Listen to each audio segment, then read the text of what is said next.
संत समागम करे निरंतर, संत समागम करे निरंतर, जग से हो उपरात, जग से हो उपरात। ब्रह्मानंद परम पद पावे, ब्रह्मानंद ब्रह्मानंद परम पद पावे, मन होवे निष्काम मनवा, मन होवे निष्काम। भजले राम नाम सुखधाम, भजले राम नाम सुखधाम, भजले राम नाम सुखधाम। राम नाम सुख, राम नाम सुख, राम नाम सुखधाम।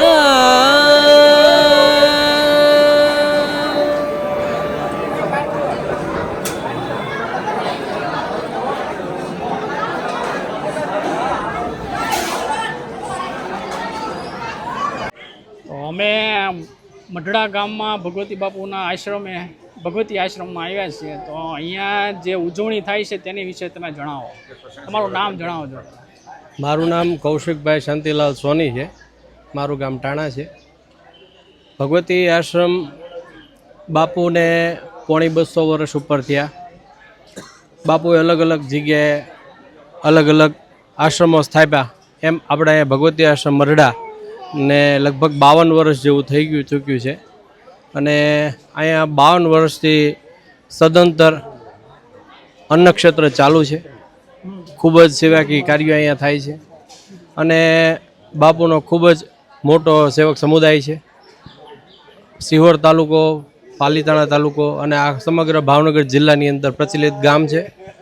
અને ખાસ વિશેષ વાત કે આપણે નવદુર્ગામાંનું લગભગ ગુજરાતની અંદર આવડું મંદિર નથી એવું એક સરસ મજાનું મંદિર પણ છે. અને આ આસ્થા સાથે ખૂબ લોકો જોડાયેલા છે.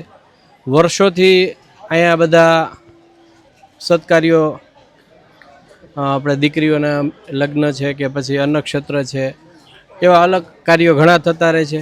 બાપુનો સ્વભાવ પણ ખૂબ જ દેશપ્રેમી હતો.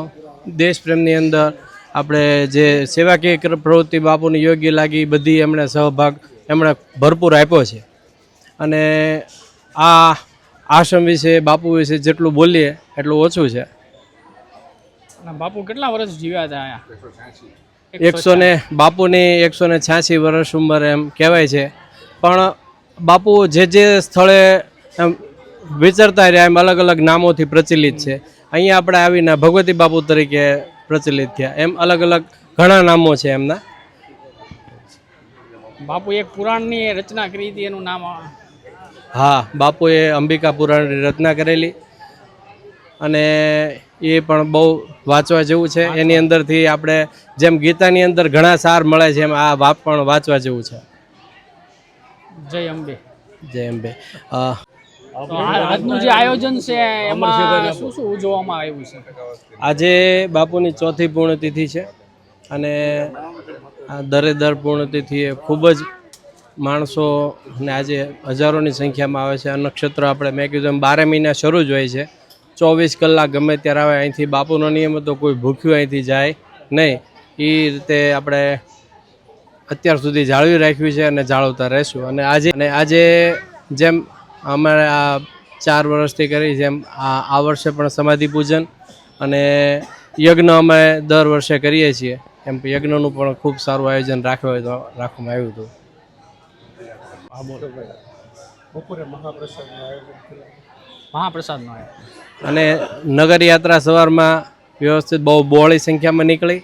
અને અન્નક્ષેત્ર તમારે ચાલુ જ છે. એની ગણતરી 12 મહિનાની હોય છે. પણ અત્યારે તે બહુ મોટી સંખ્યામાં લોકોનું ભોજનનું આયોજન હતું.